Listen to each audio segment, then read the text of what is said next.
Bonjour à tous. Alors apparemment l'heure est grave, vous avez un bourrage de fil sous votre tissu, ou bien vous avez le fil qui casse sans cesse, ou bien pire l'aiguille qui casse. Et là il va vous falloir faire une petite pause, il va vous falloir inspirer, souffler et ça va bien se passer. Nous allons voir une méthode en 5 étapes, 5 points à vérifier, qui va vous permettre de résoudre 99% des problèmes comme ça que vous pouvez avoir avec votre machine. Donc, je vous invite à faire les différentes étapes en même temps que moi. Vous mettez la vidéo sur pause et vous checkez tout ça au fur et à mesure. Alors, étape numéro 1.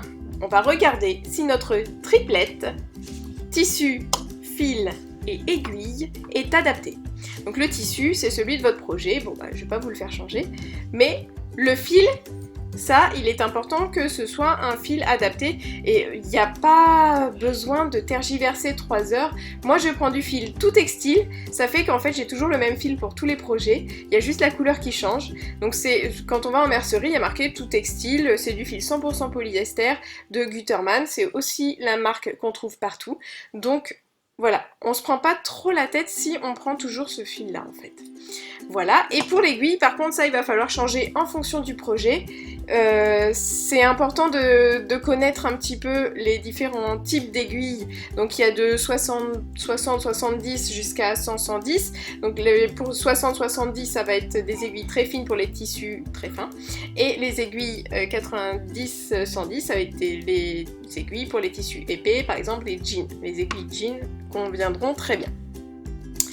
Sinon vous avez les aiguilles universelles qui sont en 70-80 et qui sont très bien pour la plupart des tissus. Donc là, ne vous prenez pas trop la tête non plus, mais si vous avez des tissus épais, ça peut être ça qui bloque. Pour savoir, vous pouvez vous reporter à la notice. Donc là, moi, c'est la notice de ma machine. Et là, on a le type d'aiguille et utilisation en fonction du tissu.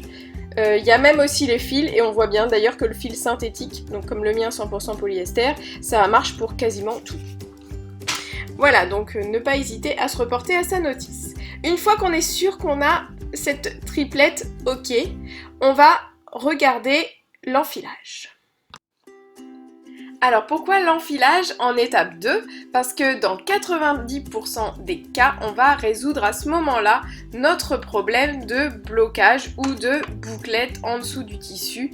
Même si on a l'impression que le point du dessus est joli, donc on a l'impression que le fil supérieur n'a aucun problème, en fait c'est justement ce fil supérieur qui est rentré à l'intérieur et qui a du mal à ressortir. On va voir ça tout de suite. Donc il y a plusieurs points où ça peut bloquer. Chaque point de blocage, c'est-à-dire que ça force sur le fil, même un tout petit peu, crée un point qui va peut-être être moche, ou une aiguille qui se tord, ou le fil qui casse, et au pire, une aiguille qui casse. Donc, premier blocage qu'il peut y avoir, c'est là où la bobine est placée et là où le fil se déroule. Donc quand elle est verticale, pour éviter les blocages, on peut mettre un petit disque comme ça en feutrine. Comme ça, on est tranquille. Là, il est un peu rikiki le mien, mais on peut faire quelque chose d'un petit peu plus large. Quand elle est à l'horizontale comme ça, il faut faire attention aux petits trucs qui bloquent la bobine là. Donc ce bloc bobine, il ne faut pas qu'il soit trop près parce que ça va empêcher de tourner et le fil de se libérer librement. Ni trop loin parce que là ça risque d'emmêler le fil qui est en train de se dérouler là, il peut s'enrouler un peu plus loin, donc ça crée aussi des nœuds et des blocages. Donc il faut qu'il soit à une distance modérée de la bobine. Et il faut qu'il soit normalement plus large que la bobine pour ne pas non plus que le fil s'enroule à cet endroit-là. Donc voilà, là on a un premier point de blocage. Si on utilise des cônes de surjeteuse comme ça, comme fil, parce qu'il est vrai que c'est beaucoup moins cher, même si c'est pas ce que j'ai recommandé dans mon étape 1, mais éventuellement si on utilise ça, il faut avoir un porte-cône derrière qui va diriger le fil au bon endroit, ou bien on va avoir au pire un mug qui permet de faire tourner la bobine et le fil se libère sans blocage. Moi j'ai essayé le mug, mais franchement j'ai pas été très convaincue. Moi au contraire j'ai trouvé que ça bloquait davantage. Donc moi souvent quand j'utilise un cône, je vais le mettre juste derrière et je le fais passer ici. Il se déroule convenablement. Cela dit, quand j'utilise un cône et que je commence à avoir des points pas jolis, je change tout de suite mon fil et j'utilise le fil Gutterman que je place là-haut et franchement ça me résout mon problème la plupart du temps.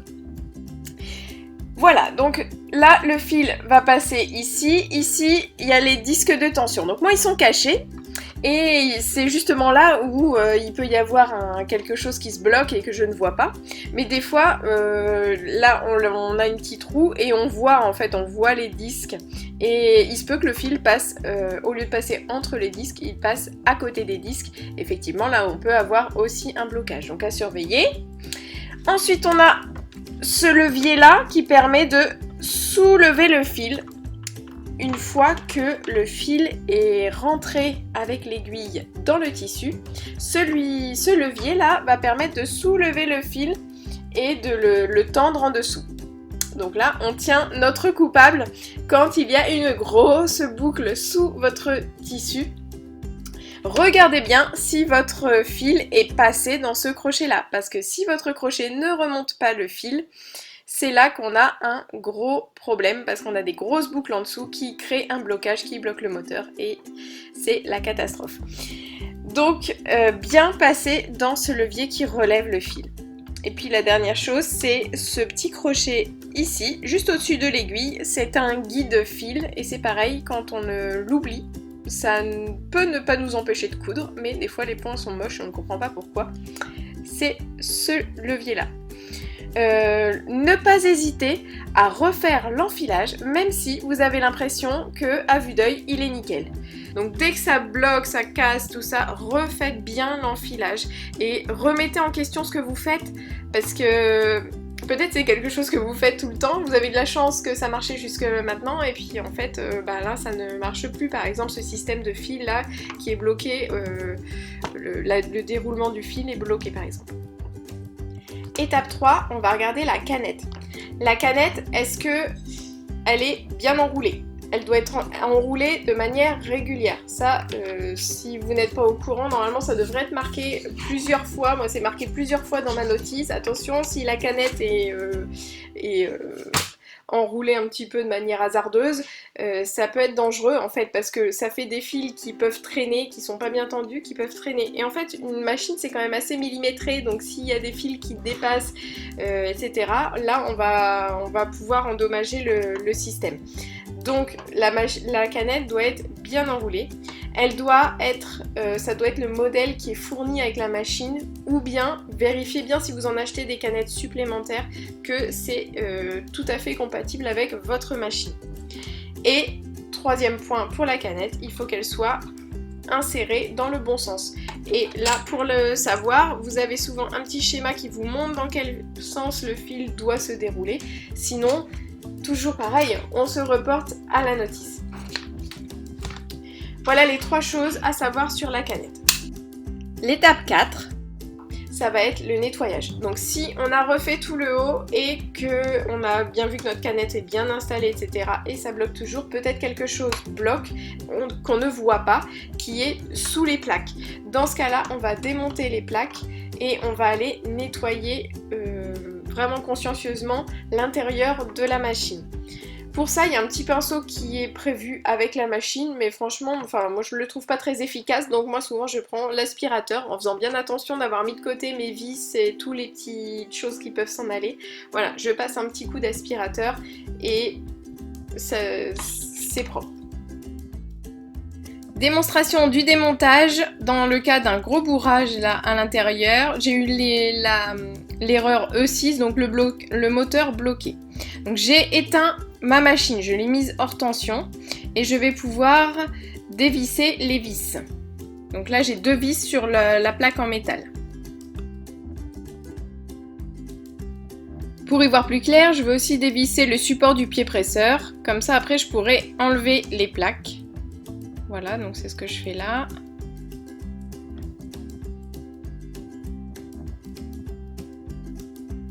Donc on voit qu'il y a un petit peu de poussière et il y a les fils qui sont coincés là sur la gauche. Je les retire délicatement en faisant attention de ne pas les faire tomber à l'intérieur de la machine. Je passe l'aspirateur, vous allez voir le porte-canette se soulever quand je vais passer dessus. Hop là! Il va falloir l'enlever et passer un coup en dessous.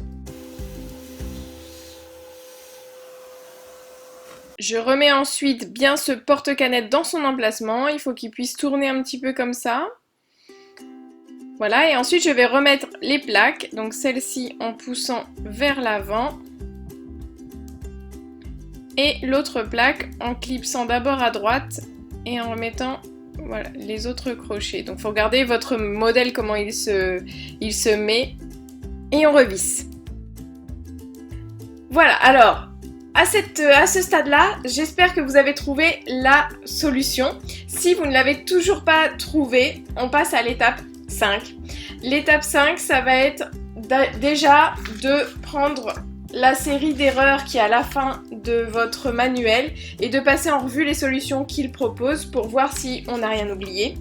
Et puis après, il va falloir passer à l'étape du réparateur, le professionnel qui va vous aider à résoudre votre problème. Ça peut être aussi quelqu'un de votre entourage qui s'y connaît un petit peu et qui aura un regard extérieur sur votre problème. Ça peut être l'étape intermédiaire, et puis peut-être qu'elle vous dira bah non, on va voir quand même un réparateur.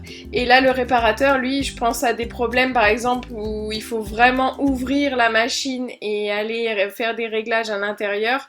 C'est par exemple le cas quand on a un problème de synchronisation entre l'aiguille qui pique et puis ce petit crochet là, vous savez, celui que j'ai aspiré j'ai enlevé avec mon aspirateur tout à l'heure. Donc si c'est pas synchronisé, l'aiguille elle pique dedans. Et elle fait des petits trous dans ce... Donc déjà l'aiguille s'abîme et en plus elle fait des petits trous dans ce porte-canette là, ce crochet. Et donc ces petits trous, ça va créer une rugosité qui va aussi attraper le fil. Donc voilà, c'est quelque chose où il va peut-être falloir changer la pièce ou la limer un petit peu. Et surtout, il va falloir régler ce problème de synchronisation entre ces deux pièces. C'est une petite vis qui est cachée à l'intérieur de la coque de l'appareil. Donc là, le réparateur sera vraiment plus à même de vous aider. Et puis un petit peu de maintenance de temps en temps, ça fait pas de mal. Donc voilà, une visite s'impose.